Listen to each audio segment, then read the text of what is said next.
नमस्कार दर्शक बंधु आज आउ गोटे बड़ खबर को आपण मानक स्वागत जनाऊँ। दर्शक बंधु ओडिशार अंगनवाड़ी को नहीं एबे गोटे बड़ अपडेट आसी जाइए जहाँकि ओडिशार प्रत्येक अंगनवाड़ी कर्मी एवं ओडिशार प्रत्येक पिला जानिबा निहाती आवश्यक। तेबे बात्या पाई 8 जिलार 28 तारिख और 29 तारिख 2 दिन अंगनवाड़ी केन्द्र बंद रहिबो जहाँ किछि वर्तमान अपडेट आसी। तेबे संभाव्य बात्या मंथा को नहीं 2 दिन अंगनवाड़ी छुट्टी घोषणा कले सरकार।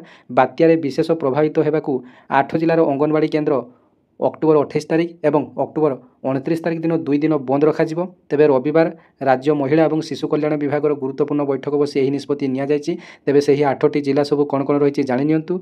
तेबे बात्या पाई 8टी जिला को रेड जोन रे रखा जाइए जेपरिक गंजाम, गजपति, रायगड़ा, कोरापुट, कलाहांडी, कंधमाल, मालकानगिरी, नवरंगपुर यही जिले में उक्त 2 दिन अंगनवाड़ी केन्द्र संपूर्ण भाव में बंद रहिबो।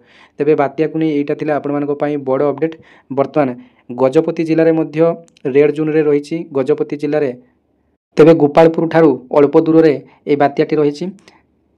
तेबे बात्याटी सीधासलख भाव में आंध्र प्रदेश में माड़ हम। ओडिशा प्रति सेमिति विपद नहीं तथापि 27 तारिख और 28 तारिख में उपकूल ओडिशा प्रबल वर्षा होबार संभावना रही।